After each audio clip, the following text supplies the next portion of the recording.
अध्यक्ष एवं सहायक सचिव के कर्तव्य। अब यहाँ ग्राम सभा का अध्यक्ष और सहायक सचिव के कर्तव्य। अब सहायक सचिव कौन होगा, ये इम्पोर्टेंट बात है। समझ लीजिए यहाँ पर हम लोग को एक अवसर मिला, हाँ इसमें अवसर मिला क्या है कि अब जो है पारंपरिक ग्राम सभा जो है अपना एक सहायक सचिव अपने में से चयन करेगा। इसमें देखिएगा आपको अध्याय 4 का आपको धारा 13 सब क्लोज 1 में है क्या, ग्राम सभा अपने सदस्यों में एक सहायक सचिव का चुनाव कर सकेगी अथवा ग्राम सभा पूर्व में चयनित पंचायत सहायक का सहयोग सहायक सचिव के रूप में ले सकेगी। दोनों ऑप्शन दिया है। पहले से जो चयन हो गया है, जिसको वेतन मिल रहा है 3000 रुपया पर महीने, तो उन लोगों को भी सहायक सचिव बना सकते हैं, या तो अपना गांव को चलाने के लिए अपने गांव में से एक व्यक्ति पढ़ा लिखा, लिखने पढ़ने में हिसाब किताब रखने में सक्षम है, ऐसे लोगों को सहायक सचिव आपको बनाना है, ताकि जब जब आप बैठेंगे लिखा पढ़ी वही करेगा, जो भी निर्णय लेंगे लिखा पढ़ी वही करेगा, जो भी योजना आप लोग तय किए उसका लिखा पढ़ी वही करेगा। समझ में आया ना। तो सहायक सचिव अब जो है प्रत्येक ग्राम सभा को अपना अपना एक एक सहायक सचिव बना लेना चाहिए। तो 15 पढ़ा गढ़कसमार से सभी गांव से आप लोग उपस्थित हैं? 15 गांव से नहीं हैं? अच्छा, कैठो गांव से हैं?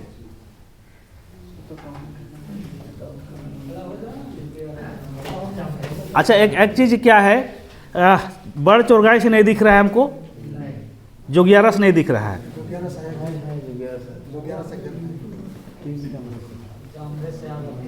जमरे सागरडी से, रवढ़ी से,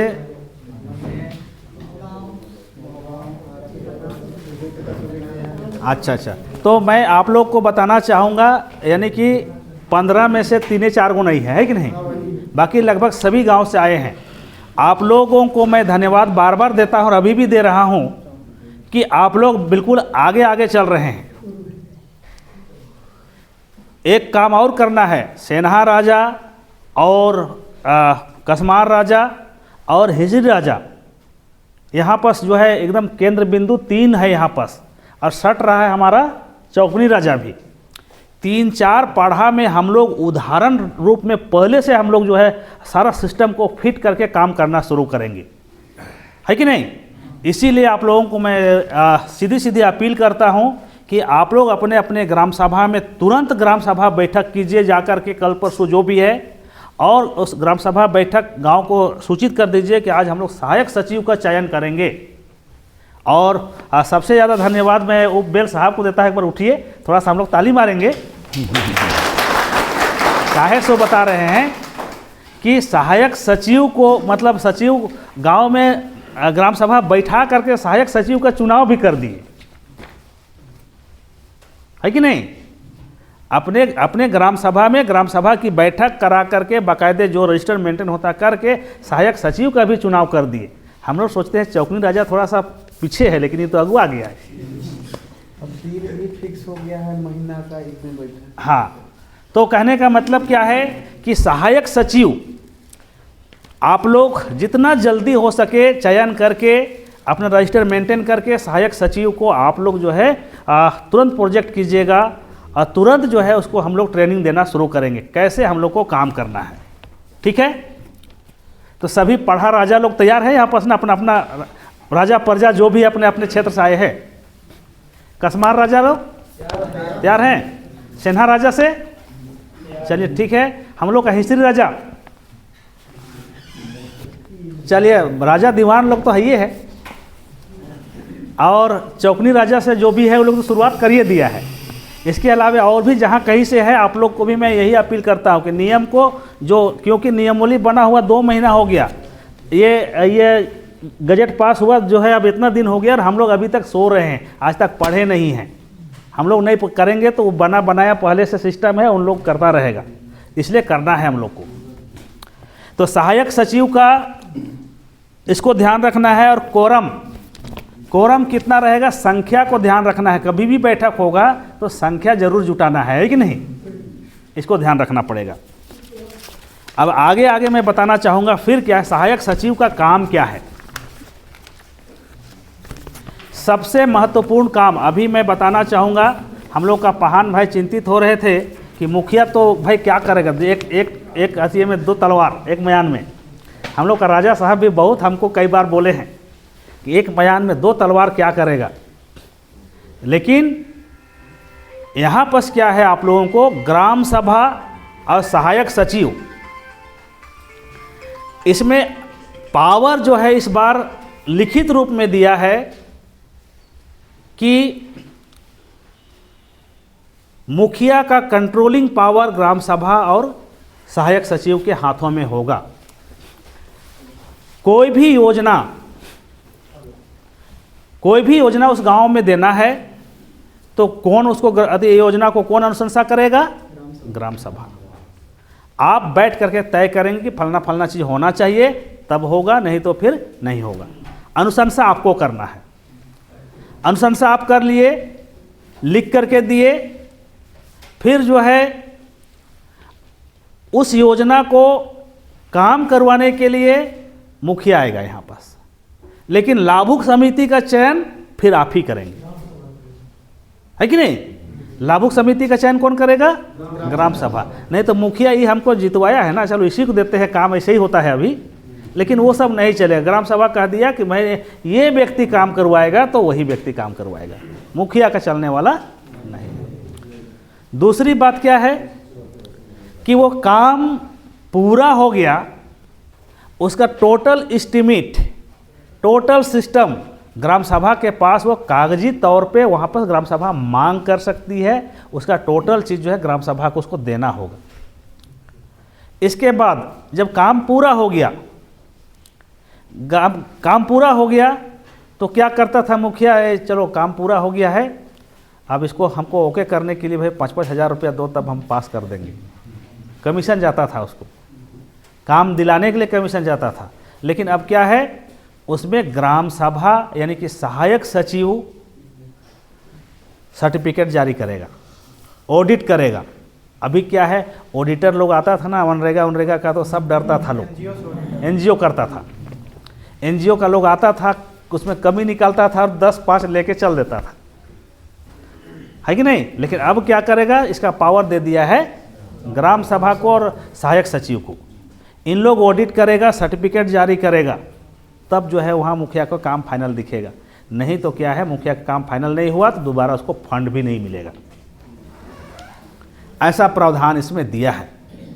अब जो है ग्राम सभा, अगर एक पंचायत में 10 गो गांव है और 10 सहायक सचिव को ट्रेनिंग अगर हम लोग बढ़िया से दिए, सिस्टम को समझ गया, तो अगली मतलब मुखिया जो है इन लोग का इशारे में काम करेगा और अगली बार से मुखिया लड़ना ही छोड़ देगा लोग।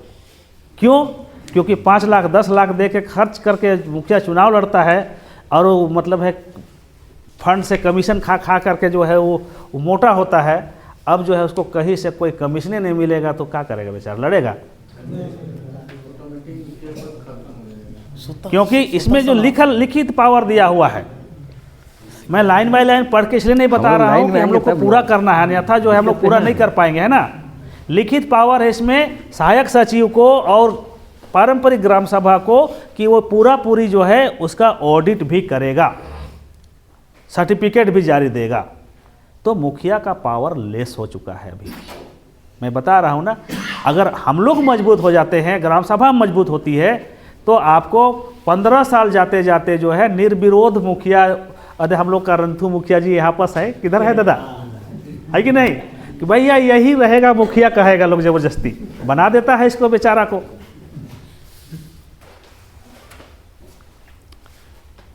श्रद्धा है, प्रेम है इसका पंचायत का, लोगों का, बना देता है मुखिया। तो उसी तरह से कहेगा निर्विरोध, वैसा स्थिति आने वाला है, क्योंकि वहां से कमाई का जरिया नहीं रहेगा। तो ये बातें हैं इसमें सहायक सचिव का। इसलिए आप लोगों से मेरा अपील है कि आप लोग सभी को अपने अपने ग्राम सभा में जितना जल्दी नोटिस जारी कीजिए, गांव में और ग्राम सभा बैठक बुलाइए और अपना रजिस्टर मेंटेन कीजिए, और उस दिन सहायक सचिव चुन करके आप लोग जितना जल्दी हो सके हमको इन्फॉर्म कीजिए। फॉर्मेट कंप्लीट कर दीजिए और हम लोग सीधे डीसी को सौंप देंगे। हम बताएंगे ना, आगे बताएंगे इसको। फिर अगला कड़ी में हम लोग आते हैं अध्याय 5 में, ग्राम सभा का कोष। अब जो है ग्राम सभा का अपना कोष होगा। इसके लिए आपको क्या करना है, ऐसे और ध्यान लीजिए। अध्याय 6 में ग्राम सभा का कोष जो है, इसके लिए क्या करना है, आप लोग यहाँ से रिटर्न जाएंगे, उस दिन 2 काम करेंगे। सहायक सचिव का भी चुनाव करेंगे और वहाँ पर अकाउंट खोलने के लिए सहायक सचिव को तो रखना ही रखना, एक तो रखिए उसको जरूर, साथ साथ में एक व्यक्ति को अध्यक्ष और एक व्यक्ति को सचिव बनाएंगे। आप ही लोग 10 व्यक्ति में से, ऐसा नहीं है कि वहाँ का जो है महतो साहब ही अध्यक्ष होगा, ये खाता का ऐसा बात नहीं है, इसमें कहीं पर लिखा हुआ नहीं है। आपको क्या करना है, वहाँ का ग्राम सभा तय करेगा कि ये खाता का संचालन के लिए ये अध्यक्ष रहेगा, ये सचिव रहेगा, कोषाध्यक्ष रहेगा। तो सहायक सचिव को ही कोषाध्यक्ष बना दीजिए ताकि लिखा पढ़ी जो है वो सेम करने में आसान होगा। दूसरा चीज़ है, अध्यक्ष सचिव आप 10 में से ही किसी को बनाइए,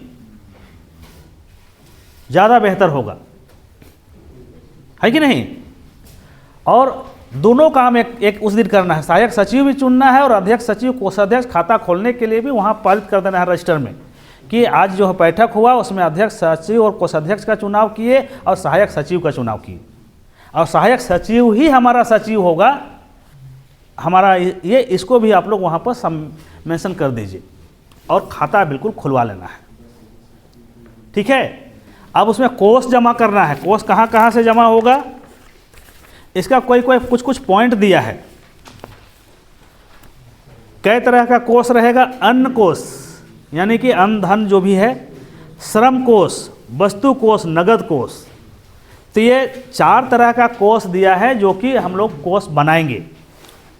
और ये जमा इसमें कहाँ कहाँ से आएगा, नगद कोष के लिए पैसा कहाँ कहाँ से आएगा, तो इसमें लिखा हुआ है कि दान से, हम लोग जो दान वान चंदा चुट्ठी करते हैं वो दान होगा, प्रोत्साहन राशि होगा।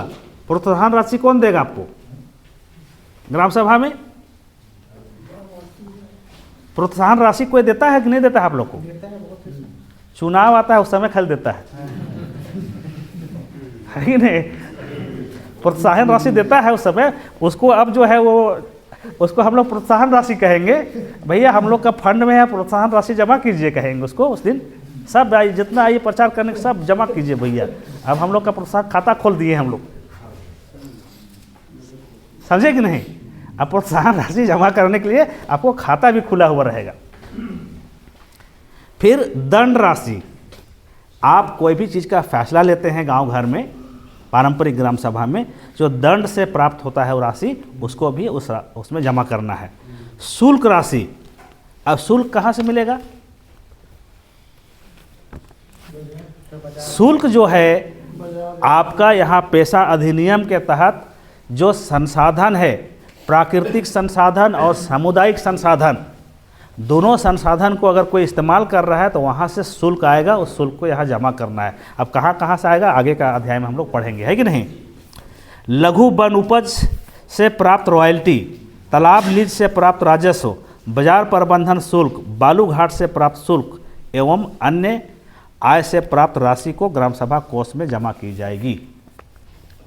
अब जो है ये बहुत सारी चीज़ें जो आपको यहाँ पर शब्दों में दिया गया है, इन सारे जहाँ से भी पैसा आता है उसको उस फंड में आपको जमा करना है। और उस जमा पैसा को क्या करना है, इसमें लिखा हुआ है ग्राम सभा अपने निर्णय के अनुसार कोष का उपयोग करेगी। मतलब आप लोग अपना खुद निर्णय लिए कि उस पैसा को क्या करना है। चलो उस पैसा को मिल करके दारू पी जाना है, खसी खा जाना है, यही हम लोग करते आए हैं आज तक, है कि नहीं। हम लोग आज तक यही करते आए हैं कि भैया दंड लिए, कितना मिला, हाँ चलो एक तो खसी और दारू वारू व्यवस्था करो भैया, ये तो ठीक है। लेकिन अब जो है हम लोग उसको खाता में रखेंगे और उससे हम लोग अपने हिसाब से जो भी ज़रूरत का महसूस, क्योंकि उसमें जमा होगा, बता दे रहे हैं कैसे जमा होगा, कितना जमा होगा, क्या होगा, वो अपना गांव का प्राकृतिक संसाधन और इन सारे पर निर्भर करेगा, लेकिन वो जमा होगा। तो ये हो गया आपको मुख्य चीज़ें जो कि अध्याय 6 का मामला था। अब अध्याय 7 में आते हैं, सामुदायिक संसाधनों का प्रबंधन। ये बहुत ही इम्पोर्टेंट चीज़ है, इसको सभी कोई समझ लीजिए। आप अपने से पढ़ेंगे आपको समझ में नहीं आएगा। कुछ लोग समझ सकते हैं लेकिन सभी कोई समझ नहीं पाइएगा क्या है इसमें। इसको देखिए, सामुदायिक संसाधनों की सुरक्षा एवं प्रबंधन, उसको सुरक्षा भी करना है और प्रबंधन भी करना है। तो इसमें देख लीजिए, इसमें पढ़ के मैं बता रहा हूँ कुछ लाइनों को। ग्राम सभा अपने पारंपरिक सीमा के भीतर के सामुदायिक संसाधनों एवं प्राकृतिक संसाधनों का अनुसूचित जनजाति परंपरा के रूढ़िजन्य विधि, सामाजिक एवं धार्मिक प्रथाओं के अनुसार प्रबंध कर सकेगी। ये बहुत डेंजर शब्द इसमें जो है आ चुका है। यहाँ पर रूढ़िजन्य विधि भी है, सामाजिक एवं धार्मिक प्रथा भी है। तो इसमें क्या है, सामुदायिक संसाधनों का एवं प्राकृतिक संसाधनों का, इसको दो तरह का संसाधन रूप में दिया है, एक सामुदायिक संसाधन, एक प्राकृतिक संसाधन। तो अब मैं आप लोगों को बताना चाहता हूं कि संसाधन क्या क्या है जिसको हम लोग सामुदायिक संसाधन कहेंगे। पहली बात तो आपके गांव घर में जितना भी सरकारी या गैर सरकारी सार्वजनिक चीज़ है वो सामुदायिक संसाधन है। चापाकल है, नाली है, रोड है, पानी का टंकी है, पाइप है, कुछ भी है जो लगाता है सरकार के माध्यम से, सोलर है, ये क्या है, सामुदायिक संसाधन है। और ये भौतिक सामुदायिक संसाधन है। इसके अलावा प्राकृतिक सामुदायिक संसाधन क्या है, आपके गांव के अंतर्गत में सीमा के क्षेत्र में नदी, तालाब, पोखरा, पहाड़, पेड़, पौधा, जगह, जमीन, सब ये सामुदायिक संसाधन है। तो आप देखेंगे कि अभी जो है नदी तो हमारा है, कहता है हमारा गांव का है, अपना गांव का नदी रहता कहता है हमारा गांव का है, लेकिन अब इसमें जो है आपको पूरी ताकत दे दिया है, सारा साधन आपका है कि नहीं। और सबसे इम्पोर्टेंट बात यह है जमीन, गैर मंजरूआ जमीन जो है, गैर मंजरूआ जमीन किसका है, गांव वालों का। अभी उसमें क्या बन गया है, लैंड बैंक बन गया है। लेकिन अब जो है हम लोगों का वो सामुदायिक संसाधन है, चारागाह है, ये है, वो है। मनहे गांव में पहाड़ है कि नहीं। आज तक उसको वन विभाग को नहीं देने दिए आप लोग, धन्यवाद देंगे आप लोग का। तो अभी तक आप लोग का सामुदायिक संसाधन था, उसको जंगल नहीं कर पाया। तो ये सारी चीज़ें जो है वो आप लोग का अपना है, अपने हिसाब से प्रबंधन कीजिए। अभी भी उन लोगों को पुरानी पर्ची में ही, हाँ,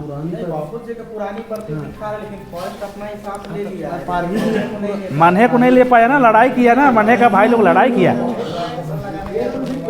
तो पूरा जंगल हमारा है कह दिया, तो भाई कैसे ले लेगा। तो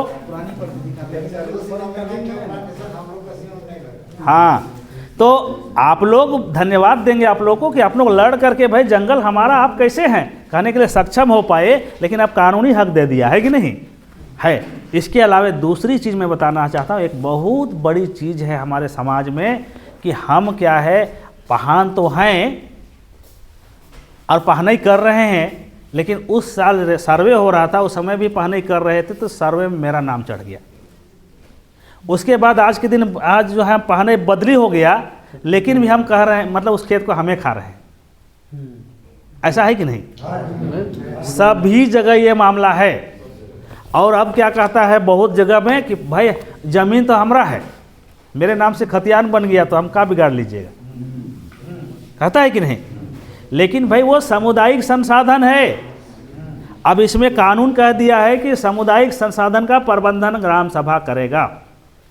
इसमें एक चीज़ और मैं बताना चाहूँगा, बहुत सारे लोग जो है हमारा हर जगह हर चीज़ का ज़मीन है, महतो का महतोई ज़मीन है, पहान का पहने ज़मीन है, पुजार का पुजरे ज़मीन है। इस तरह से क्या है, जेठरैयत का भी है, गौरव का भी है। यानी कि आप देखेंगे ये जोखर की जोक चंडी उसका भी ज़मीन है, पेलो कटोरा भंडारी का भी ज़मीन है, सब चीज़ का ज़मीन, ढोलपीटा का ज़मीन है, लाती फारपजवा का ज़मीन है। मतलब सब चीज़ का हम लोग का पूर्वज लोग जो है ज़मीन दे कर रखा है।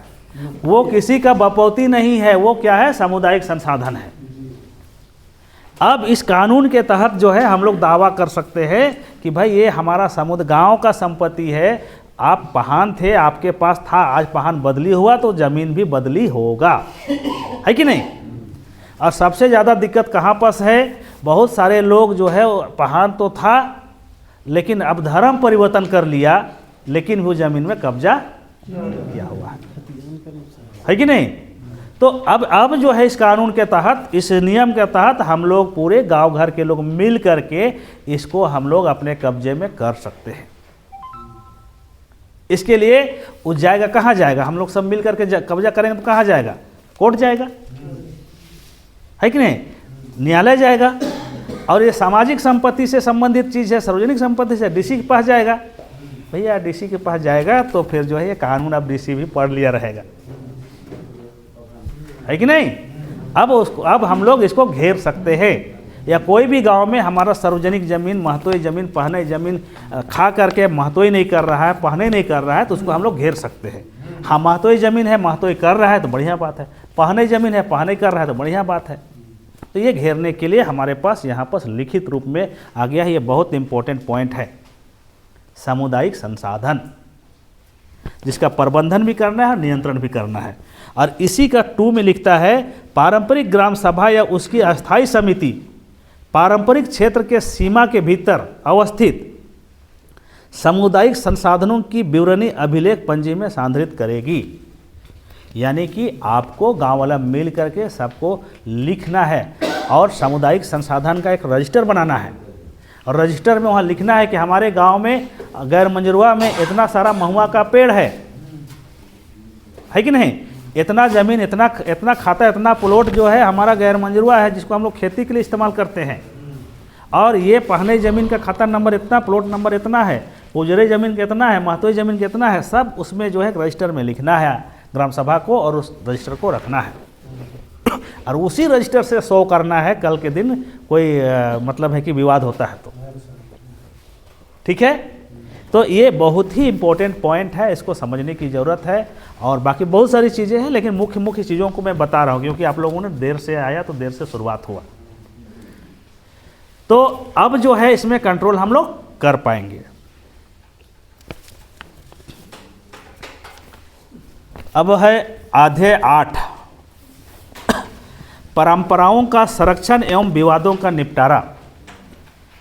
अब अध्याय 8 में क्या कहता है कि परंपरा का संरक्षण भी करना है और विवादों का निपटारा भी करना है। तो परंपरा का संरक्षण करने के लिए आपको करना है, राज्य सरकार आके नहीं कर देगा, समझ लीजिए इस चीज़ को, कोई आकर के नहीं कर देगा। बस क्या है यहाँ पर देखिए, ग्राम सभा अपने क्षेत्र में निवास करने वाले अनुसूचित जनजातीय समुदाय एवं अन्य समुदाय के रूढ़िजन्य विधि, सामाजिक एवं धार्मिक प्रथाओं का संरक्षण करेगी एवं उनके संरक्षण के लिए आवश्यक कदम उठाएगी। तो आप अपने धार्मिक और सामाजिक जो भी सिस्टम कस्टम है उसको सुरक्षा के लिए, उसको संरक्षण के लिए आप कदम उठाएंगे। आपका धार्मिक और नुकसान हो रहा है कहाँ, कौन नुकसान कर रहा है आपका सामाजिक और धार्मिक सिस्टम को, आ करके कोई हमारा आदिवासी जमीन में चर्च बना दे रहा है। तो भैया हमारा पारंपरिक धार्मिक आस्था को ठेस पहुंचा रहा है कि नहीं, वो बना रहा है, अपने ही जमीन में बना रहा है, लेकिन वो पारंपरिक जमीन अगर है तो हम लोग उसमें रोक लगा सकते हैं। कोई आके मंदिर बना दे रहा है तो भैया आपका पारंपरिक रीति विधि से अलग कर रहा है। तो इस अध्याय 8 के अनुसार से ग्राम सभा अपने क्षेत्र में निवास करने वाले अनुसूचित जनजातीय समुदाय एवं अन्य समुदाय के रूढ़िजन्य विधि, सामाजिक एवं धार्मिक प्रथाओं का संरक्षण करेगी एवं उनके संरक्षण के लिए आवश्यक कदम उठाएगी। यानी कि कदम उठाने का भी आपको ताकत दिया है। समझ में आया? अगर ध्यान से आप पढ़ेंगे, ये कानून का बुक है, आज हम लोग को ये पन्ने पन्ने पे मिल रहा है, कल के दिन एक लॉ कॉलेज में पढ़ाया जाएगा ये पॉइंट बाय पॉइंट। इसीलिए अभी हम लोगों को इसको क्लियर समझ लेने की जरूरत है।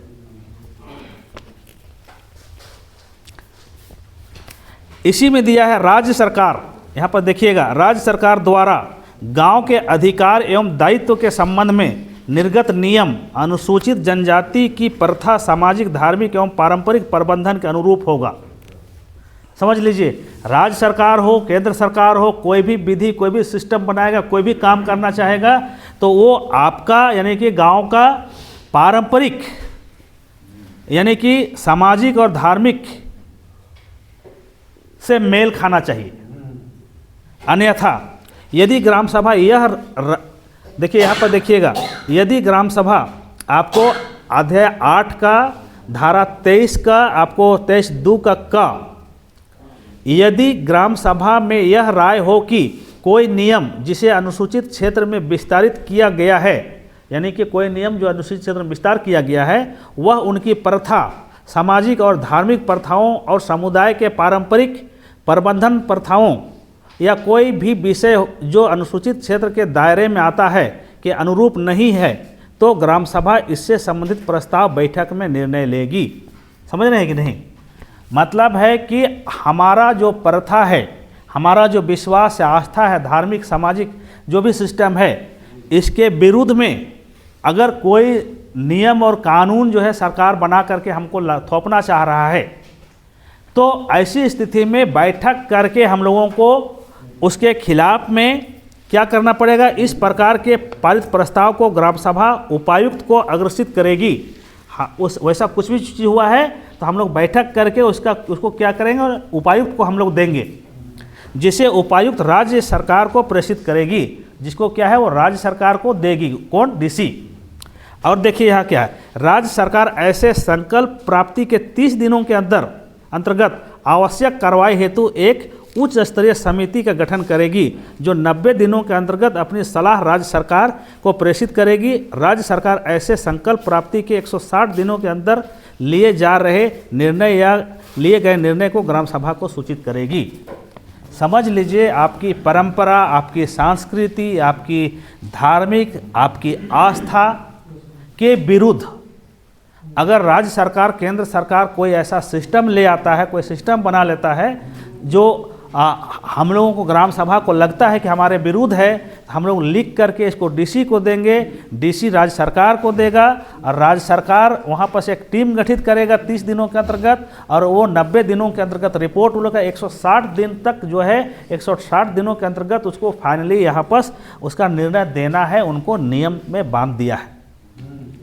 लेकिन हम जागरूक होंगे तब ना। हम तो अभी तक जो है हम लोग जो है क्या कर रहे हैं, ये हमारे लिए है, हमारे लिए नहीं है कहने में लगे हुए हैं, लेकिन जो है उसको तो पढ़िए आप लोग बढ़िया से। तो इसमें भी बहुत कुछ हम लोग कर सकते हैं, क्योंकि इसमें सीधी सी बात कहता है कि हमारे सिस्टम को संरक्षण देना है, परंपराओं का संरक्षण करना है ना। हमारा परंपरा के खिलाफ में कोई भी काम करेगा तो हम लोग रोक लगाने के लिए प्रयास कर सकते हैं। तो परंपरा को कौन नुकसान पहुंचाता है? धार्मिक ठेकेदारी लोग करता है। ये हमारा परंपरा का विनाश तो धार्मिक ठेकेदारी लोग करता है। इसलिए यहाँ पर हम लोग इसको रोक लगाने का हम लोग को मौका दिया है। इसके अलावे और मैं इसी में बताना चाहूँगा, ये बहुत इंपॉर्टेंट चीज़ है, इसलिए थोड़ा सा मैं टाइम दे रहा हूँ इसमें। संविधान तथा सरकार एवं ग्राम सभा द्वारा प्रतिपादित नियमों को ध्यान में रखते हुए ग्राम सभा को अपने क्षेत्र में शांति व्यवस्था कायम करने का मौलिक दायित्व होगा। ग्राम सभा अपने समुदाय की परंपरा के अनुरूप ग्राम सभा क्षेत्र में निम्न कार्यों के लिए सक्षम होगी। देखिए, आप अपनी परंपरा, अपनी संस्कृति, अपनी भाषा, अपने रीति रिवाज, अपनी धार्मिक आस्था, इन सभी चीज़ों को बचाने के लिए आप खुद सक्षम होंगे। आपको कार्रवाई करने का हक दिया है। और सरकार अगर किसी तरह से उसमें कोई नियम आपके खिलाफ बनाया है तो उसके लिए विधि बता दिया है कि आप डीसी को लिख के दीजिए, डीसी राज्य को देगा, ऐसा है। लेकिन अगर जो है लोकल लोग कोई उसमें डिस्टर्ब कर रहा है तो आप क्या कीजिएगा? ये तो सरकार के लिए नियम लिख दिया है। लोकल लोग कोई डिस्टर्ब कर रहा है, जैसे कि आपको रानीगंज बाजार का मतलब आप लोग का जमीन में वो जो है क्या बना रहा है, कब्रिस्तान और बना रहा है, तो क्या कीजिएगा उसके लिए? है कि नहीं। इसके लिए दिया हुआ है, इसमें भय रहित शांति माहौल कायम करना भी काम आपका है। ग्राम सभा के नागरिकों की अभिव्यक्ति की स्वतंत्रता एवं आत्मसम्मान की रक्षा करना भी आपका काम है। महिलाओं, वृद्धों एवं बच्चों के साथ दुर्व्यवहार, सार्वजनिक स्थानों पर झगड़े इत्यादि सहित असामाजिक तत्वों के द्वारा किए जाने वाले दुराचार पर रोक लगाना भी आपका काम है। विवादों का समाधान पारंपरिक रीति रिवाजों एवं प्रथागत कानूनों के अनुसार किया जाना भी आपका काम है कि नहीं। तो इसके लिए क्या है, आपको अपने गांव में शांति स्थापित करने के लिए, व्यवस्था कायम करने के लिए आपको अपना सेना गठन करने का यहाँ पर अवसर देता है। इसी नियमावली के आलोक में तैयारी करते हुए समझ में आया था हमको कि आज ना कल जो है ऐसे पॉइंट्स आ रहे हैं, इसीलिए हम लोग वीर बुद्धू भगत सेना का कल्पना किए थे। जो पारंपरिक पाढ़ा का अनुसांगी इकाई वीर बुद्धू भगत सेना होगा, ऐसा हम लोगों ने कहा था। अब नियम में आ गया है कि नहीं। आप अपना सेना गठित कीजिए, मिल करके पढ़ा सेना गठित करेगा और प्रत्येक गांव में इसके लिए मेंबर्स बनाए जाएंगे और वो कानूनी होगा। जो हमारा सेना का प्रतिनिधि लोग डीसी से, एसपी से, दरोगा से उठेगा बैठेगा, है कि नहीं। ये बात मैं पहले से कहता आया हूँ, लेकिन लोगों को समझ में थोड़ा कम भी आता है। लेकिन अब कानून बन गया है, अब इसमें भी नहीं कर पाएंगे तो फिर हम भाई आवाज़ तो उठाने वाले उठाते रहेंगे। तो इसमें सिस्टम है। देखिए, इसमें मैं आपको और आगे थोड़ा सा बता रहा हूँ। ग्राम में शांति व्यवस्था बनाए रखना ग्राम सभा का उत्तरदायित्व होगा। यानी कि गांव में शांति व्यवस्था कायम रखना किसका उत्तरदायित्व होगा? ग्राम सभा का।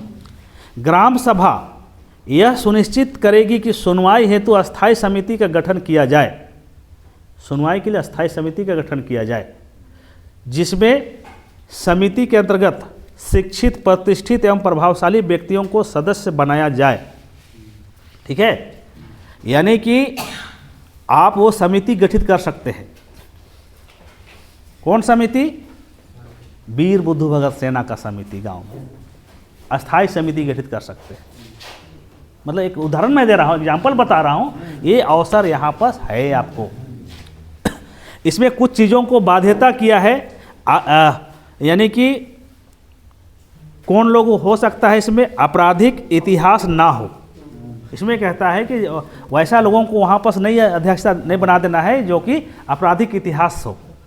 तो मैं कहना हाँ, आपराधिक इतिहास ना हो। तो आपराधिक इतिहास तय करने के लिए कोर्ट है। केस होना किसी को भी हो सकता है, लेकिन अगर कोई केस में सजा नहीं हुआ है तो वो व्यक्ति को अपराध ठहराना नहीं ठहराया जा सकता है। तो मैं वही बताना चाहता हूँ। आप देख रहे हैं मुझे यहाँ पर संजीव भगत, 19 केस में लड़ा हूँ, लेकिन किसी में एक ठो भी सजा नहीं हुआ है। मतलब मैं भी सेना का अध्यक्ष बन सकता हूँ। समझने मेरी बात को? तो इस तरह का सिस्टम आपको सेना बनाइए, संगठन बनाइए, समिति बनाइए, कुछ भी बनाइए और अपने गांव को सुरक्षा देने के प्रदान करने के लिए युवाओं का यूथ क्लब बना दीजिए, कुछ भी कीजिए। क्योंकि ताकत का तो जरूरत पड़ता है कि नहीं। तो ताकत को ये करने के लिए सिस्टम जो है आपको यहाँ पर दिया है कानून में। और इससे जो है आने वाला दिन में, यानी कि हमारे जो भी टीम के मेंबर्स होंगे वो डायरेक्टली जो है सुरक्षा का लाइन, यानी कि BDO, DC और SP और क्या बोलते हैं अरोगा दरोगा से डायरेक्ट तालमेल के साथ बैठ सकते हैं। क्योंकि नियम कह दिया है, नियम के तहत है ये सब। रजिस्ट्रेशन कराने की ज़रूरत नहीं है। अब देखिए और आगे इसी में है।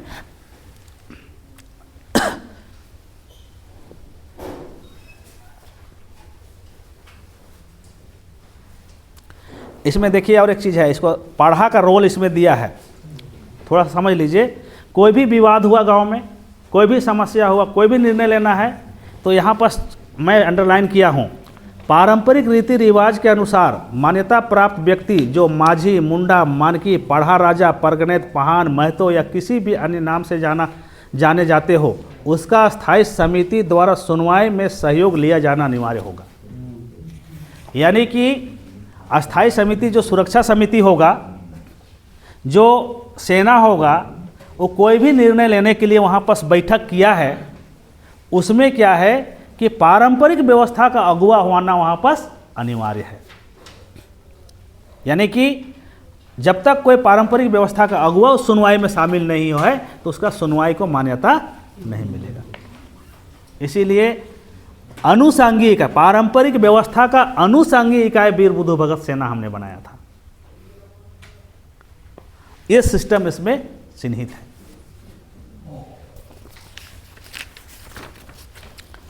एक इसमें काफ़ी पॉइंट्स है, इसको आप लोग बढ़िया से पढ़िएगा। कॉपी में आप लोगों को उपलब्ध कराने का प्रयास किया हूँ। इसमें विवाद निपटाने के लिए किस तरह से पढ़ा का रोल होगा, किस तरह से कैसा होगा, हम लोग अपने से तय करें। यहाँ लिख करके नहीं दिया है, नहीं देगा। हमारा पारंपरिक व्यवस्था को हमको कैसे चलाना है, हमको तय करना है। बस इसमें जगह दे दिया है थोड़ा थोड़ा।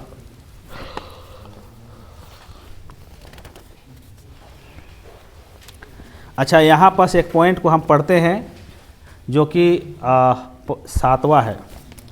आपको 5 का 7 है इसमें कहता है, देखिए थोड़ा सा सुन लीजिएगा।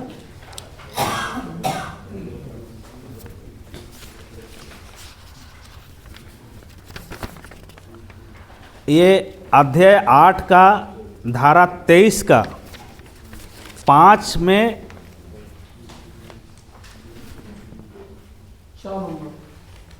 अच्छा हाँ 7वां नंबर है, 7 का क, उसमें देखिएगा।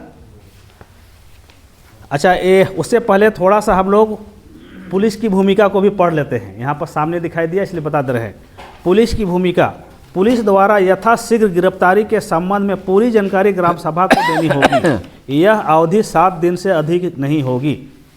यानी कि कोई भी मैटर होता है, पुलिस गिरफ्तार करना चाहती है या गिरफ्तार कर रही है तो 7 दिनों यथाशीघ्र देना है उसको रिपोर्ट। लेकिन यथाशीघ्र नहीं भी दिया तो 7 दिनों से ज़्यादा टाइम नहीं लगाएगा। लिखित रूप में ग्राम सभा को देगा कि ये मामला है, इसलिए जो है हम इसको यहाँ पर से उठा के लेके जा रहे हैं। एक ही लाइन में दिया है, कब ज़्यादा नहीं है, लेकिन पुलिस की भूमिका को यहाँ पर दिया है कि ग्राम सभा का उसमें रिपोर्ट देना ही देना है। और इसी में एक आगे लाइन को मैं पढ़ाना चाह रहा था। पारंपरिक ग्राम सभा के निर्णय पर अपीलीय अधिकार, इसमें क है, पारंपरिक ग्राम सभा के निर्णय से किसी पक्षकार की असहमति की स्थिति में पक्षकार सर्वप्रथम अपने समाज के ऊपरी सामाजिक पारंपरिक व्यवस्था यथा मोढ़े माझी, पढ़ा राजा, माझी परगना इत्यादि के समक्ष, यहाँ पर देखिए एक शब्द और है, उच्चतम स्तर यानी बहुस्तरीय पर अपील कर सकेगी। ये बहुत कम लाइन में है, लेकिन इसको समझने की ज़रूरत है कि गांव में कोई समस्या आया आपको और ग्राम सभा से निर्णय नहीं हो पाया तो उसको पढ़ा में अपील होगा, और उससे भी जो है उच्चतम स्तर यानी बहुस्तरीय और जो उसका स्तर है सभी स्तरीय को पार करना पड़ेगा पर अपीलीय अधिकार कर सकेंगे। उसके आगे क्या है, अपीलीय अधिकार के निर्णय पर असंतुष्टि पर अन्य अधिकार, अगर जो है उसमें भी असंतुष्ट लोग हुआ तो कहाँ जाना है, उच्चतर स्तर की पारंपरिक ग्राम सभा के निर्णय से किसी पक्षकार की असहमति की स्थिति में असंतुष्ट पक्षकार विवाद से संबंधित न्याय प्राप्त करने हेतु समुचित वैधानिक प्रक्रिया द्वारा सक्षम न्यायालय जाने हेतु स्वतंत्र है। पहले समुचित वैधानिक प्रक्रिया पूरा करना पड़ेगा उसको। यानी कि समुचित वैधानिक प्रक्रिया क्या है, आपको गांव में जाना है, गांव से पढ़ा में जाना है, पढ़ा को ऊपरी स्तर में जाना है, ऊपरी स्तर से जहां तक जाने का आपको जगह है वहां तक जाने के बाद भी निर्णय नहीं होता है, यानी समुचित वैधानिक प्रक्रिया कंप्लीट करने के बाद नहीं होता है, तब जो है सक्षम न्यायालय जाने हेतु स्वतंत्र है। तो पढ़ा को पावर नहीं है ऐसा बात नहीं है, पढ़ा को अपने हिसाब से पूरा पावर दिया है।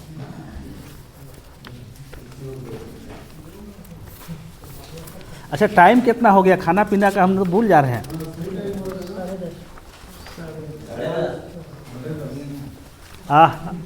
सर रिपोर्ट इनकी हुआ अंदर के बड़ा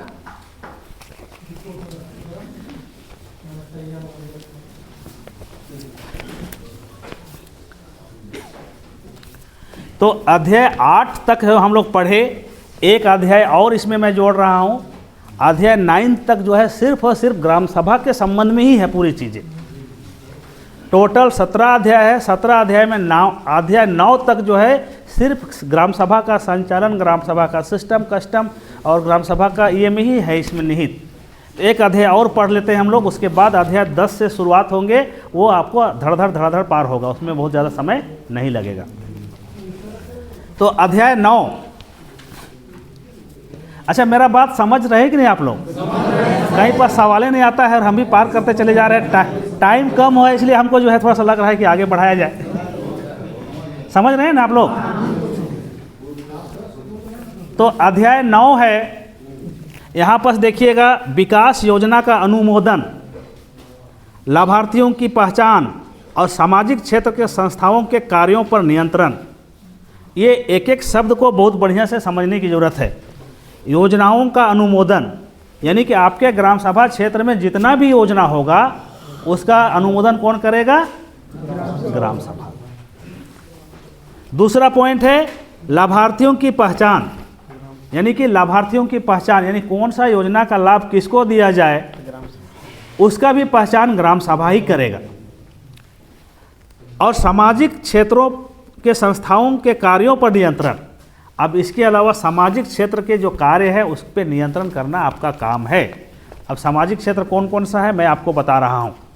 आपके गांव में स्कूल चलता है, हॉस्पिटल है, आपके गांव में आंगनवाड़ी है, आपके गांव में कृषि मित्र है, आपके गांव में क्या बोलते हैं जलसहिया है, आपके गांव में ये जन वितरण प्रणाली है। ये सब क्या है? सामाजिक क्षेत्र की संस्थाएं हैं और इसका नियंत्रण करने का पावर आपको दिया है। अगर मास्टर बढ़िया नहीं पढ़ा रहा है तो भाई क्यों नहीं पढ़ा रहे हो, काहे दिक्कत है, क्या दिक्कत है, ग्राम सभा पूछ सकता है।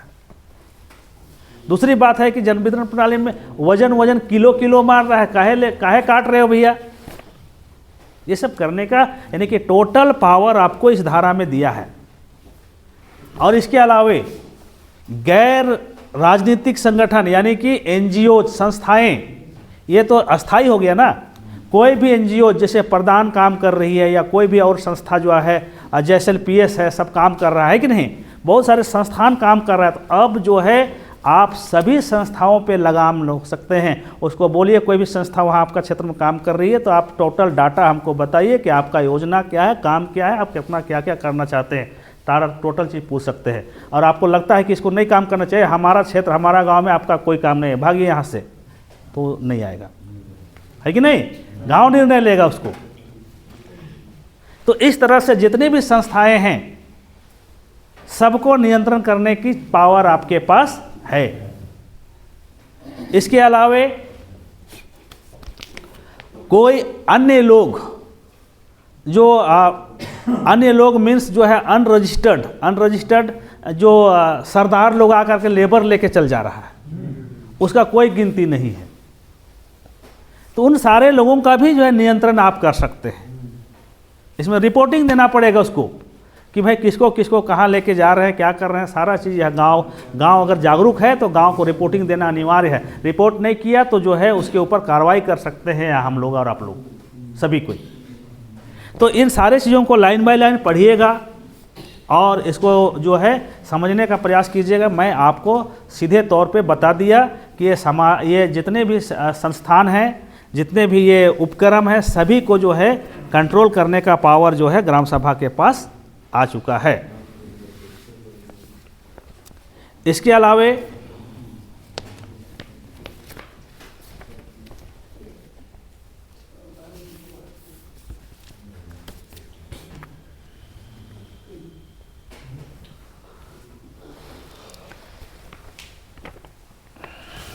यहाँ पर आपको पॉइंट भी मैं बता दे रहा हूँ।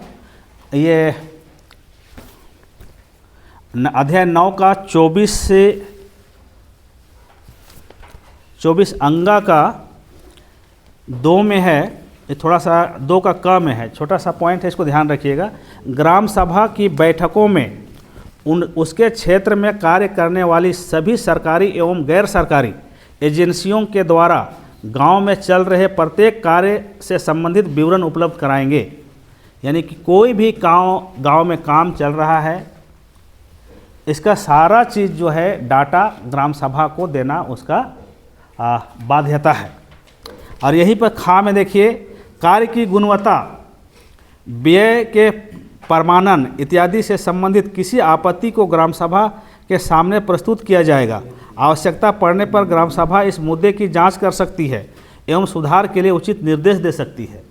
यानी कि कोई भी चीज़ जो है, अब ग्राम सभा का पावर इतना है कि गांव में चलने वाले प्रत्येक कार्य को हम लोग हैंडल कर सकते हैं। वहाँ पर उसका गुणवत्ता कैसा है, नहीं है, सारा चीज़ को देख सकते हैं।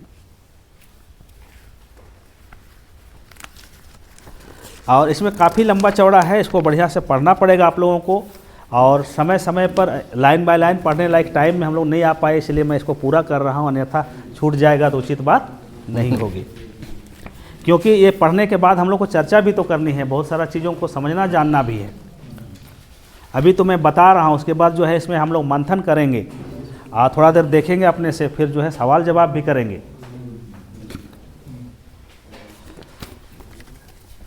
तो उधर से रिपोर्ट लेकर के नहीं लौटे हैं? नहीं आ रहा। तो अध्याय 9 तक हम लोग जो है ग्राम सभा के संबंध में सारा चीज़ जान गए। अब अध्याय 10 से क्या है, इसका अधिकार और यानी कि अब कार्य के तहत जो है इधर आगे हम लोग आते हैं। अध्याय 10 एक बहुत इम्पोर्टेंट पॉइंट है, भू अर्जन एवं पुनर्स्थापन।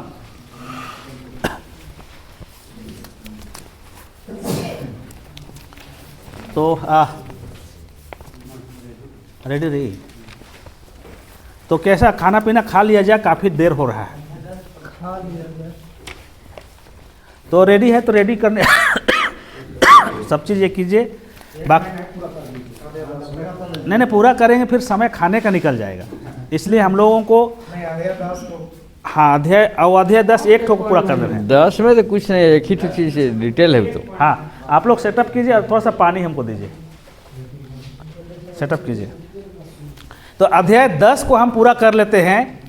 ये बहुत ही इम्पोर्टेंट चीज़ है कि जमीन को अधिग्रहण, इसमें जो शब्द है भू अर्जन एवं पुनर्स्थापन, यह शब्द को समझ में नहीं आएगा बड़ा आसानी से। इसका सीधे से अर्थ है कि किसी भी कार्य के लिए सरकार या कोई कंपनी जमीन अधिग्रहण करना चाहता है तो उसके लिए क्या नियम है।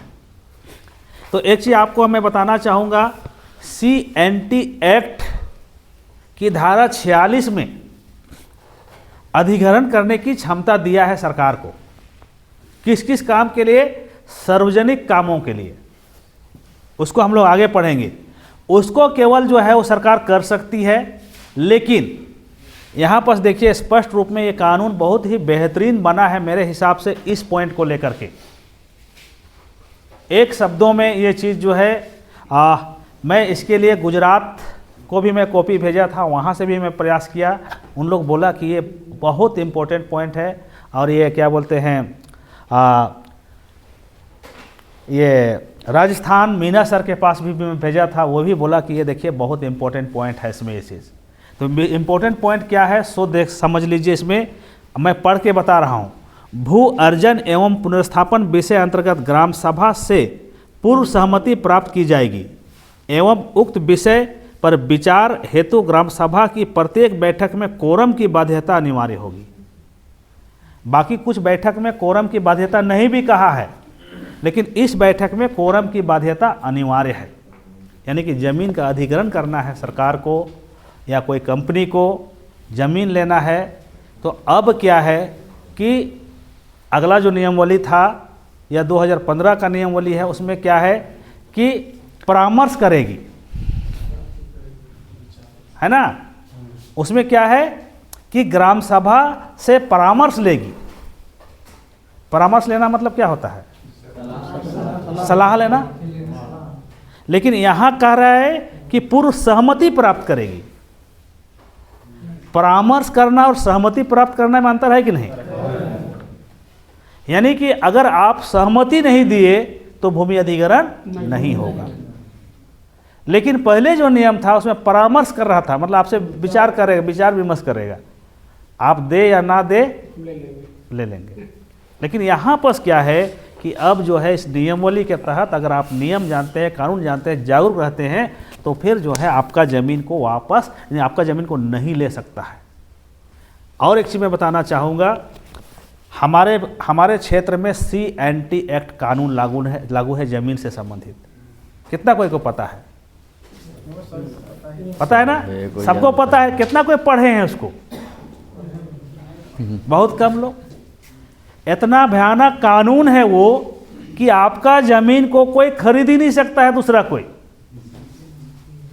लेकिन बिक रहा है कि नहीं? कोई छेदा वेदा नहीं है, बस जो है हम बीमार हैं, है कि नहीं? अभी 40 साल के बाद आखिर रांची में जो है बिल्डिंग को धंसा दिया कि नहीं? मतलब होता क्या है, ठग फुसला करके कोई ज़मीन को ले लिया, सगे संबंधी दोस्ती यारी करके ले लिया, तो हम दे दिए। देने के बाद वो अपना बिल्डिंग खड़ा कर लिया और हम ही को वो आंख दिखा रहा है, लेकिन हम आर्थिक रूप में कमज़ोर हैं, उससे ना केस लड़ सकते हैं, ना उससे ताकत दिखा सकते हैं। ऐसा पोजीशन हमारा बना के रखता है। जितना भी आदिवासियों का ज़मीन को जो भी गैर आदिवासी लिया है ना, उस आदिवासी को कमज़ोर बना के रखा है उन लोग को। एक तो ध्यान रखिएगा, अगर कोई गैर आदिवासी को आप ज़मीन बेच दिए ना, तो आप बेच दिए, आप तो निश्चित हो गए, लेकिन वो निश्चित कभी नहीं है। वो जानता है कि जिस दिन इसके पास ताकत आएगा और ज्ञान होगा, ये हमसे लड़के निकाल लेगा। इसीलिए ना आपको कभी ताकत में होने देता है, ना आपको जो है मजबूत होने देता है। मैं बताना चाहता हूँ, इसमें CNT act ST SC OBC तीनों के लिए लागू है। कितना OBC को पता है कि OBC का ज़मीन OBC को बेचना है? कितना को पता है? पता नहीं, कानून कभी पढ़ भी नहीं किया है। अगर OBC का ज़मीन का जनरल ले लिया है तो OBC भी केस करेगा तो उसको ज़मीन वापस होगा, लेकिन हम लोग को पता ही नहीं है, ध्यान ही नहीं है। ST का तो है ही है, बताते रहे हैं, SC का भी है, वही हाल है। तो ये सारी चीज़ जो है समझने की ज़रूरत है और हम लोगों को कानून पढ़ने की ज़रूरत है। जब तक नहीं पढ़ेंगे तो हवाई में, अब तो व्हाट्सअप और क्या बोलते हैं YouTube बहुत सारा ज्ञान दे ही रहा है हम लोग को, लेकिन अपने से पढ़ना भी है। 10 तक हम लोग पढ़ चुके हैं। बहुत कम शब्दों में 2 लाइन में है, लेकिन कठोर शब्द है। पूर्व सहमति प्राप्त की जाएगी, यानी कि सहमति लेगा वहाँ पास। इसलिए अब गांव वाला हम लोग जो है सहमति देंगे कि दे देना चाहिए तो ले लेगा, हम लोग सहमति देंगे कि नहीं लेना चाहिए तो नहीं ले पाएगा। और जब भी बैठक होगा उसके लिए कोरम अनिवार्य होगा, यानी कि कोरम से कम व्यक्ति हुआ तो बैठक मान्यता नहीं देगी। नहीं तो होता क्या है, कंपनी वाला लोग करता क्या है कि चलो अभी दिमाग लगाया कि इस ज़मीन को ले, सब गांव वाले लोग उठ गया नहीं देना है हमको, तो भैया वो क्या करेगा, कौन अगुवाई किया उसको धीरे धीरे ध्यान मतलब पढ़ लेगा। उसके बाद उसको या तो डरा देगा, धमका देगा, या तो खरीद लेगा। उसके बाद फिर सरकार के पास कहेगा नहीं ग्राम सभा फिर से देख लीजिए तो करवाइए। फिर ग्राम सभा के लिए आएगा जमीन अधिग्रहण का, तो वहाँ पर जो अगुवाई करने वाले लोग गायब रहेगा, है कि नहीं।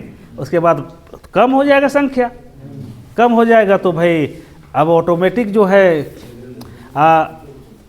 कमज़ोर होता चला जाएगा, कम होता चला जाएगा। तो फिर वो लोग जो है कम बचे हुए लोग रहेगा, उसको वैल्यू नहीं देगा, ले लेगा। इसलिए कोरम इसमें पूरा होना है। कोरम नहीं है तो भैया कोई मान्यता नहीं है। बहुत इंपॉर्टेंट पॉइंट दिया है मेरे ख्याल से ये चीज़। तो चलिए अध्याय जो है हम लोग 10 को कंप्लीट किए।